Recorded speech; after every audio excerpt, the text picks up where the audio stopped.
So today we're going to talk about the Knights Arena Freeze-Out Tournament, because here's a game that was played on Fracture between Sonics and a team called Team Rocket. Great name. And you can see there's some interesting things going on here on Fracture. The first thing, I'll just very quickly mention this, is that there isn't a chamber here. And I can't remember the last time I watched a game of Fracture without a chamber. And Chamber's overall pick rate in this tournament is like 9%. And this is played on the new patch, and clearly the reaction is very negative towards Chamber. So if you don't like Chamber, it seems like a good time. But this is very interesting, right? So the way that this tournament is working is there is 10 different agents in every single game. And the reason that there's 10 different agents in every single game is what's going to happen is one team will pick one agent, and then the next team will pick two agents, and then you will pick two agents, and then the other team picks two agents, and then, you end up with your full 5.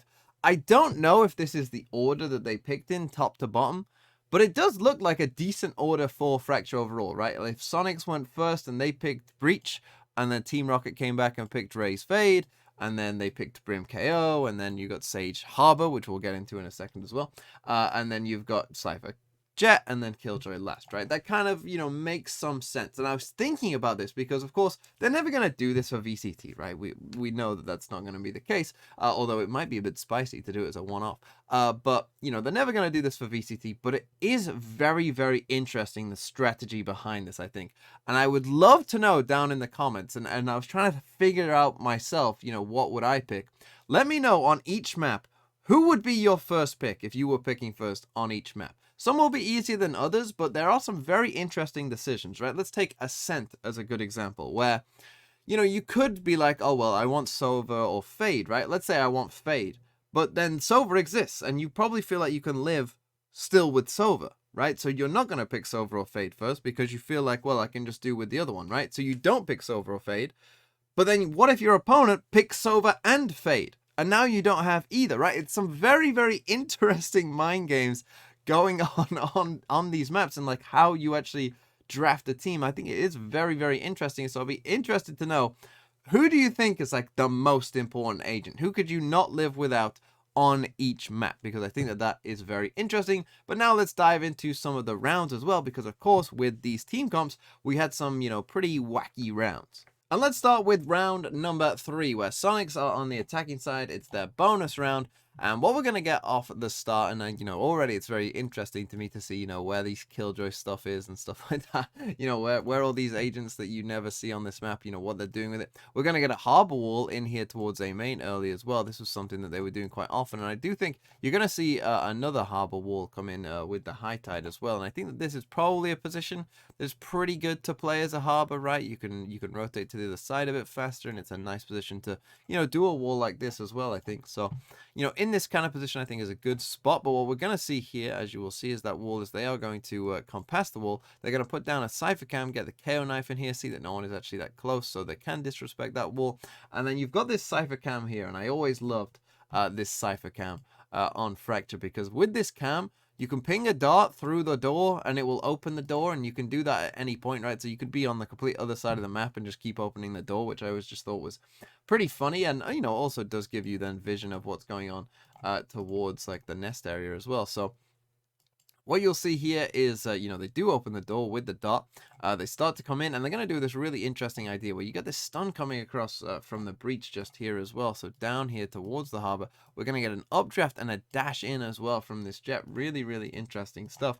Really nice little bonus idea. We're also then going to get this harbor wall, as I said, from this position here that just cuts across both of those, which I think, again, it's like another good position for this harbor to be in, right? To do this kind of wall just very quickly on the fly. You can, block off A main there if you want as well. And ultimately what's going to happen is we get the KO nade in there, and somehow Wildfire, who was stunned there, does manage to get that kill. So we end up in a 4v5, and this is just a bonus, and Velocity comes peeking out on the Killjoy as well from the other side, gets a kill. And we end up in this position. We get a really nice harbor wall for them to just come out of this smoke with that harbor wall there, right? And it just, this is just a bad position to be in now, with that vision blocked. And so they get that kill as well. We end in this 2v5. The Cypher has managed to sneak into this position. We're about to get a really nice little headshot here. And Rooney, I must say, from Sonics, like if you watch the whole game, wow. Was just popping off. All the U-turn, I mean, we just saw that breach stun was pretty nice earlier on, but just, you're going to see in other clips as well. Just really nice U-turn in general. Nerve just starts creating some absolute chaos here, just kind of running around. Whilst that's happening, Rooney comes back onto the B site and will get the spike down. We end up in this 2v4 post plant. Sure, at this point you're expecting, of course, that Team Rocket will be able to win. They send in this harbor wall across just here, block off any vision from this kind of B main area, and of course they know that Nerve has been running down here, so they expect that they will be there. And the thing is, though, Rooney does have Breach Ult, right, in this position, sends out the Breach Ult, is going to manage to get one kill from it, but it's well traded by the Killjoy just there, who puts down the turret as well. We actually get the Cove in here as well, and Nerve is eventually going to come swinging out of it. I do think that this, could have been done maybe a little better, maybe putting it on the actual spike would be a bit better, right, where you force them to kind of shoot and give away their position. But eventually, it's okay. Team Rocket will manage to win the round. A very interesting round, I thought. And, yeah, they would go on to make it 2-1. But now let's come to round number 13. So we've swapped sides. It's 10-2 to Sonics. They were just clearly the better team in this game. But we are going to talk about Harbor here as well, because this is a problem I think a lot of people are having with Harbor. So we're going to just do a quick little B split here overall, and it actually starts out pretty well, as you will see. So in come Team Rocket here. They're going to send out this early wall there from the Harbor. You see the Fade Haunt goes up as well. They're just going to actually stop it just here, but then they're going to, come in pretty fast. They're going to send in a Fade Prowler just through here. They're going to do the Harbor wall down there, and you can see we've already made good progress here on the other side as well. We've actually got the Killjoy turret here. Obviously, this is kind of one big limitation of Killjoy and now Chamber on this map, is obviously you can't go too far away from this. This Killjoy can keep pushing up there for being out of range of this turret. But what's going to happen is they're going to be fine, right? They're going to start coming up here. They're going to be A-okay to actually start off in this round. But then what's about to happen is they're actually going to manage to find the first kill, Team Rocket. Now, this is quickly traded back by Nerve, and so we end up in a 4v4. But what's going to happen is the turret's been destroyed just here. And now you're going to see the little problem with Harbor is that this little tail of the wall, right, that you think is just meaningless. You think that this is not going to have any impact in the round.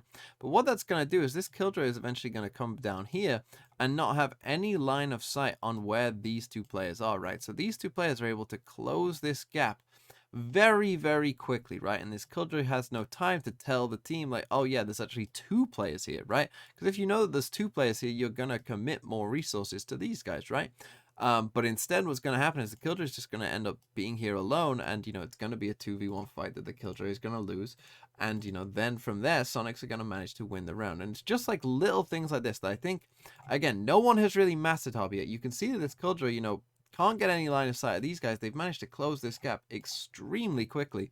And all of a sudden, you're in this position, and now you die, right? And if this little tail isn't here, maybe this round goes a bit differently, because the Killjoy can see that there's two players there from a mile off, and, with pistols, there's very little chance that they actually die there. So we end up actually in a 3v3, but now we're going to see Sonics just kind of take over the game here. We do get a nice raise nade out, but you see just maybe a little undisciplined there, as Blank does get one kill, but we end up trading it back and forth, and then Pure R is going to manage to ultimately win the round for Sonics there. But I think that we are seeing, again, just another example of, like, Harbor. I think you have to be very precise with Harbor, and using this wall, you have to be very precise. You have to know exactly what you're doing. And, to be fair, and I talked about with the devs mentioning yesterday that, no one has really, put in the time to master Harbor just yet, right? And we'll see how that goes moving forward. But it is little mistakes like that with Harbor that I think, is one of the big downsides to playing him right now. And then finally, let's finish here with the last round in the game, because I do think that this showed, like, Sonics had some really, really good moments with their util. We've already kind of seen little brief glimpses of it and whatnot, but they really, really were pretty good. This is actually a save for them, as you can see, but they're going to manage to win the round. We're going to get this early harbor wall sent down here, and they're going to come and try and take a bit of dish space here, our Team Rocket, but you're going to see, again, really, really nice stun coming out. Pure swings off it, gets the first kill, and then is even going to get the second one as well. So we end up in a 5v3 very quickly, and then what's going to happen is it looks like they were going for, a bit of a pinch here overall, but what's going to happen is the Cypher is going to come down here and actually ult on the body all the way from, running around the map. So they see where these players are, they smoke off, obviously, a main, seeing that there's two people in there, and we end up in this 5v3 with good information as well for Sonics. But what you're going to see is that they, because two people were in A main, the majority of their team actually does come to try and deal with A main. But as you will see in just a second, the KO sees the Killjoy, they trade a quick shot on one another, and Velocity actually comes towards tower here.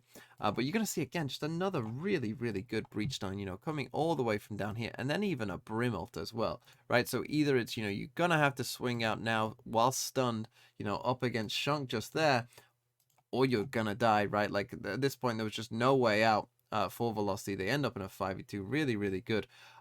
Good trades back there from the Sage. They managed to get another kill, but you're going to see again from Shunk, just the utility is really good as we end up in this 2v1 situation. Really good nade, really good flash, and the game will end just there. And Sonics would manage to win this round. I'm excited to see, some of the, obviously, we have some teams like Sonics, like SR or whatever, TSM are in this as well, right? Some of these, bigger teams, let's say, who obviously are beating down on, worse teams than them, of course. But I'm excited to see, as we go deeper into the tournament, when these teams start playing up against each other later on in the tournament, how that will actually go, right? How will that actually work out? What will the drafting look like, right? And how will the games actually play out with these teams?